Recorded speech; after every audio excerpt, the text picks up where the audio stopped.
Welcome back to Spooky Spooky Podcast by Osiris Amaro. Today's chapter is called The Collector of Souls. Going back to the 1970s, in a rural area of the municipality of Jicotencatl, there was a small ranch hiding among the folds of the Sierra Madre. That place seemed frozen in time. The nights were so black that silence itself felt heavy, broken and only by the murmur of the river rushing at the foot of the mountains. To cross it, the few inhabitants had to use a hanging bridge, all rotten and swinging with the wind as if it breathed.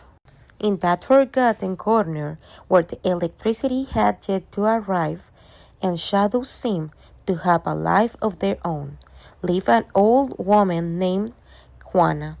Her hut was the most insolate of all, covered in dry branches and marked with an inverted cross carved into the door.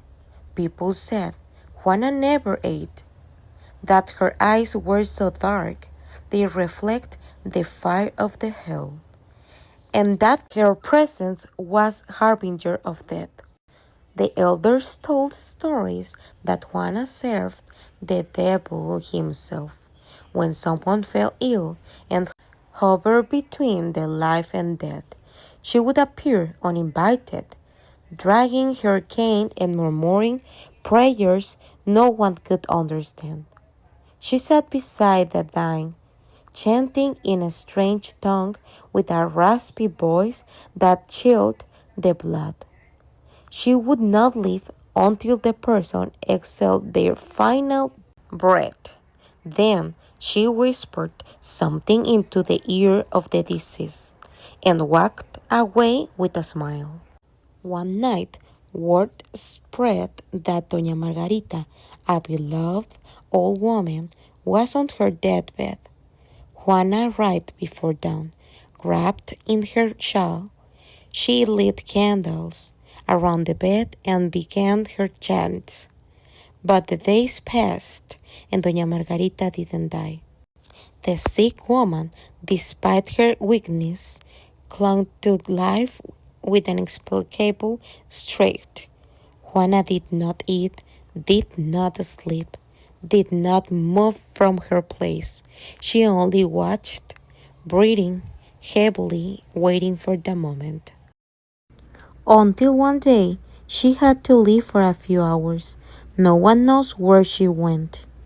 When she returned, the family greeted her with the news.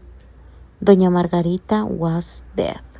They said that at that very moment, Juana's eyes widened and a piercing scream drove from her throat. A sound so deep it froze the blood of everyone in the village. She screamed until her voice broke. Then she collapsed to the ground, convulsing as the candle flame extinguished on their own. No one dared touch her. When the silence finally returned, Juana no longer breathed. Her face was twisted into a grimace of terror, and her eyes were completely black. It is said that that night the devil came to collect what was his. Since then, whenever someone lies dying in that ranch, the dogs begin to howl toward to the mountains, and some swear they've seen a hunched figure in a black shawl walking through the mist, murmuring prayers in a language that doesn't belong to this world. And that's it. Thank you for listening. Happy Halloween.